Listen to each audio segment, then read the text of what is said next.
Bonjour à tous, c'est Romain, vous êtes sur Job Teaser et vous regardez The Big Talk. Aujourd'hui, on va faire un focus sur le job de Selma. Elle est responsable de production chez Coca-Cola Euro-Pacific Partners. Salut Selma, Salut Romain, comment vas-tu? ça va très bien et toi? Ça va très très bien. Je suis ravi de t'accueillir sur le plateau de The Big Talk et tu vas nous présenter ton job de responsable de production. Alors qu'est-ce que c'est? Est-ce que tu peux me le pitcher? Oui, donc je suis responsable de production, comme tu l'as dit, chez Coca-Cola Euro-Pacific Partners.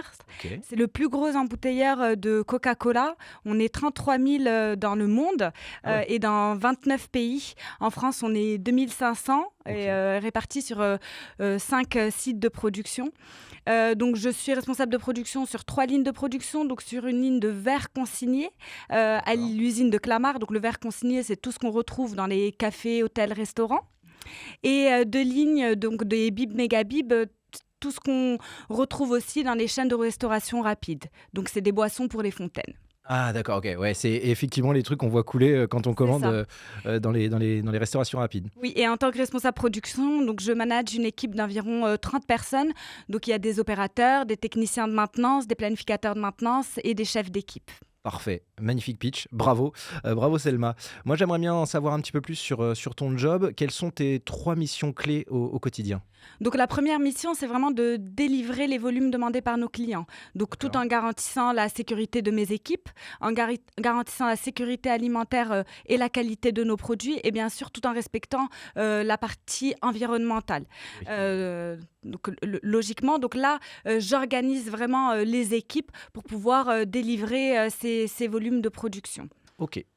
Par rapport à ma deuxième mission, donc en tant que manager, je m'occupe de faire grandir mes équipes. Donc, je les développe, je mets en place des formations, je mets en place aussi du coaching, du feedback. Donc, mon objectif, c'est de les faire grandir. Est-ce que tu es une mode manager? J'espère, il faut leur demander.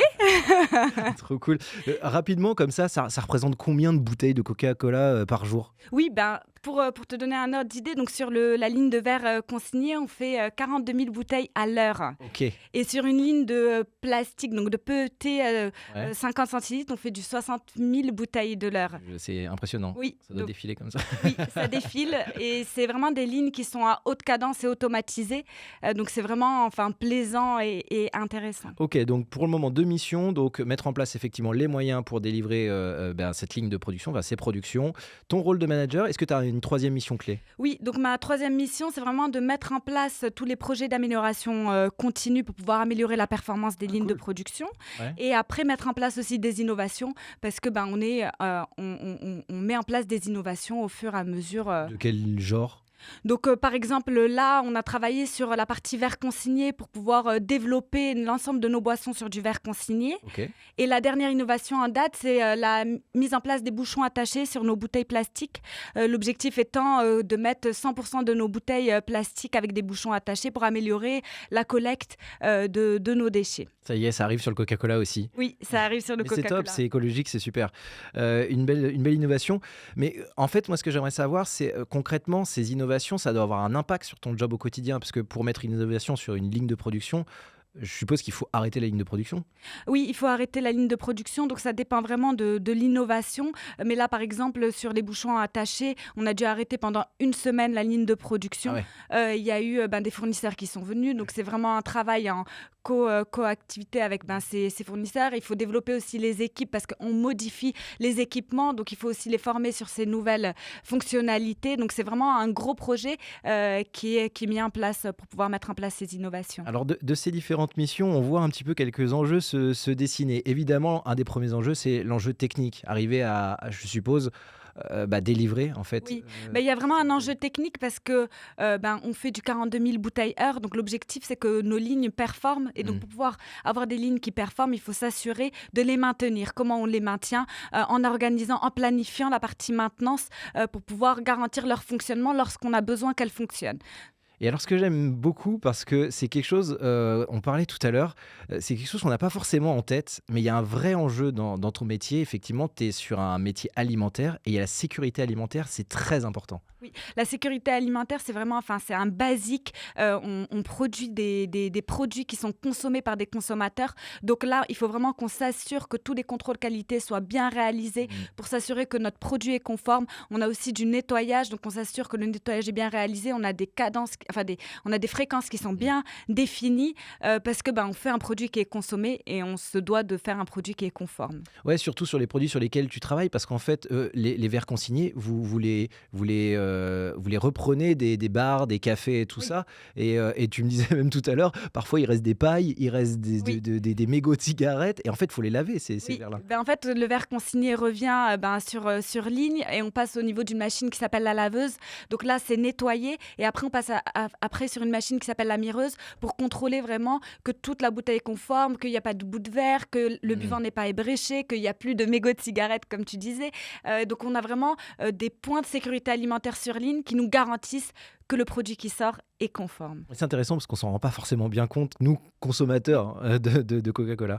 Et il y a un enjeu aussi, tu en parlais tout à l'heure, effectivement, avec les bouchons attachés. L'environnement, c'est hyper important dans ton job. Oui, la partie environnement, c'est hyper important. Donc déjà, il y a la partie sensibilisation et bien sûr du coaching au quotidien auprès des équipes. Et après, il y a la partie, on travaille pour réduire notre consommation énergétique. Donc on met en place des projets pour pouvoir réduire cette consommation.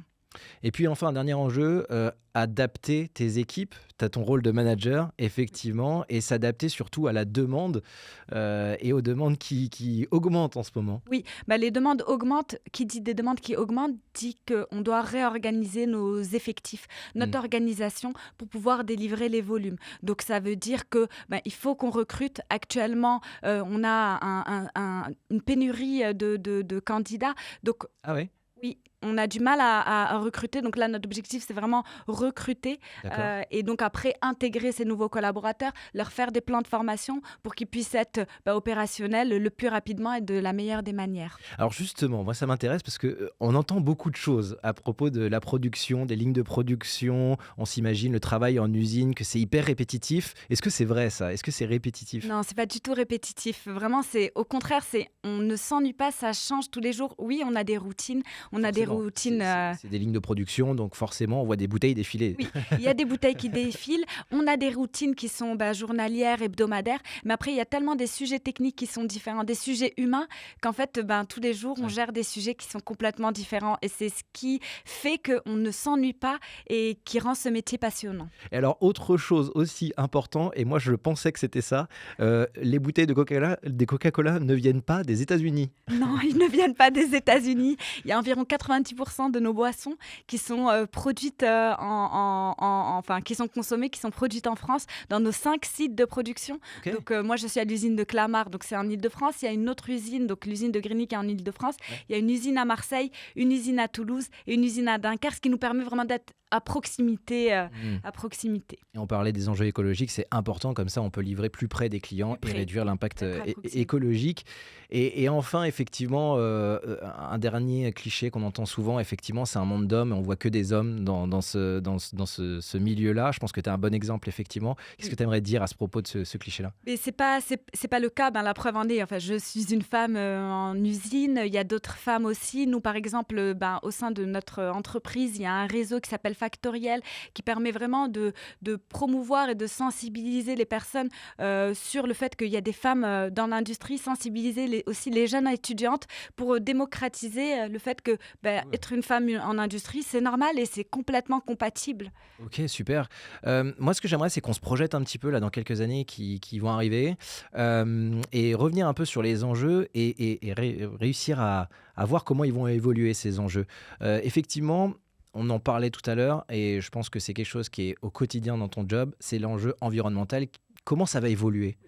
L'enjeu environnemental, donc déjà, on va poursuivre tout ce qu'on est déjà en train d'effectuer. Ouais. Et après, sur la partie, par exemple, consommation d'eau, on va continuer de réduire notre consommation d'eau. L'objectif étant qu'on réduise de 20% d'ici 2025. Là, Ok. pour te donner un ordre d'idée, on a déjà réduit de 12% depuis 2010. OK, donc ça, c'est vraiment, des ambitions de Coca-Cola. Effectivement, le secteur industriel est un des secteurs qui consomme beaucoup Oui. d'eau, effectivement.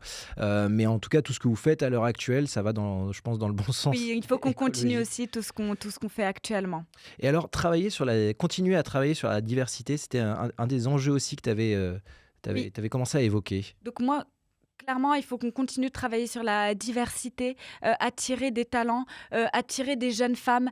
C'est vraiment quelque chose qui est important pour nous, d'attirer ces jeunes femmes et leur montrer vraiment que l'industrie, c'est possible et Mmh. que tout le monde est le bienvenu. Qu'est-ce que comme ça là, en petite parenthèse, qu'est-ce que tu aimerais leur dire là, aux jeunes femmes qui nous regarderaient et qui hésiteraient à postuler en usine? N'hésitez pas, c'est Ouais. c'est génial en fait. OK, trop cool. Et il y a un dernier enjeu et ça, c'est un enjeu un peu plus contextuel parce qu'effectivement, on a un super événement qui arrive dans quelques mois, années maintenant. C'est, les Jeux olympiques de Paris 2024, Oui. et vous êtes sponsor officiel des Jeux olympiques de Paris 2024, et à ce titre, vous devez produire Oui.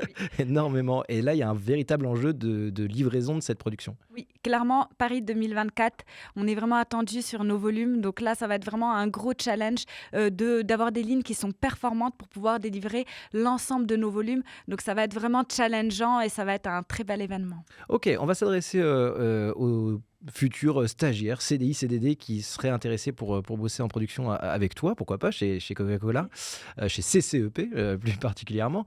Hem, Comme ça là, un top 3 des skills qu'il faut avoir pour faire ton job. Le top 3, je dirais un top 1, en top 3, Ouais, savoir s'adapter, vraiment s'adapter aux situations, s'adapter aux personnes. OK. Il faut être polyvalent, c'est-à-dire ne pas se bloquer, à ce qu'on sait faire, mais vraiment être polyvalent sur différentes tâches et Mmh. après c'est vraiment être curieux, ne pas se baser sur ses acquis et vraiment continuer à apprendre et à se développer. Ça serait OK, vraiment mon top 3 pour pouvoir, ça marche et du coup, quel parcours tu recommandes de faire, pour rejoindre ce job?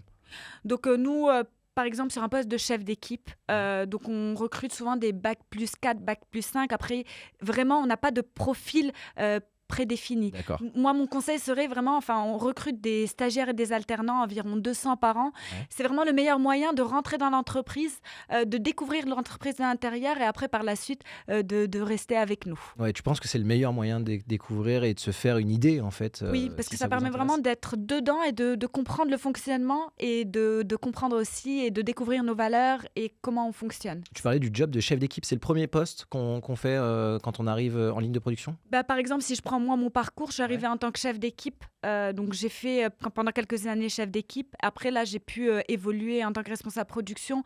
J'ai pu faire, 3 postes en 7 ans et là Cool. j'attaque, je vais débuter un quatrième poste, au siège sur un poste d'amélioration continue. Donc, vraiment, enfin, ça revient à ce que je disais tout à l'heure, si on a envie de se développer, si on est polyvalent, ben, il y a vraiment beaucoup de parcours. Là, j'ai pris le mien, mais il y a aussi d'autres parcours où on peut passer vraiment de la partie, supply chain à la partie, commerciale. Enfin, il y a pas de parcours qui Cool. sont définis, chez CCEP. On est vraiment enfin, on écoute, bah, nos collaborateurs et on les aide au maximum à se développer par rapport à ce qu'eux, ils souhaitent faire. Ouais, c'est super et ouais, effectivement, on voit la perspective d'évolution. Oui, Toi, tu as fait quoi? 4 postes? Non, oui, t 4 j'attaque mon postes, ouais. quatrième poste, 4e poste. oui. C'est hyper intéressant. On voit qu'on peut faire des vraies carrières chez Coca-Cola. J'aimerais qu'on conclue cette émission-là ensemble, Selma, avec, ton dernier tips là que tu viendrais donner, aux étudiants, qui nous regardent. Qu'est-ce que tu souhaiterais leur dire? Moi, ce que je souhaiterais leur dire, c'est vraiment il faut oser, il faut pas se mettre de barrières, il faut tenter, il faut oser. Parce que oui, c'est vrai que ce qu'on pourrait dire, c'est oser, parce que alors parfois on voit un peu Coca-Cola comme effectivement, bah, la marque, mondiale, la plus grande marque mondiale et on se dit: «Bah, j'arriverai jamais à y rentrer, quoi». Et tu déjà rencontré des étudiants qui se disaient ça? Oui, qui se disaient ça alors que vraiment, enfin, chacun a sa chance. Vraiment, tout le monde est vraiment le bienvenu. Et comme je disais tout à l'heure, je disais, ben voilà, type de profil, mais il n'y a pas de type de profil vraiment prédéfini. C'est chacun avec sa personnalité, sa personne. Et il faut pas se mettre de barrières. Mmh. Et si on tente, il n'y a pas de raison qu'on ne Bon réussisse bah pas. oser et petit message aux demoiselles également qui nous regardent, oser aller en usine, oser aller en ligne de production. Regardez Selma qui fait un super parcours, une super carrière. Merci beaucoup Selma. Merci Romain. Merci à vous tous de nous avoir regardés. Eh ben, écoutez, si ça vous a intéressé, rendez-vous sur la page Job Teaser de Coca-Cola Euro-Pacific Partner. Quant à nous, on se retrouve très bientôt pour un nouveau numéro de The Big Talk, évidemment, sur Job Teaser. Bye bye.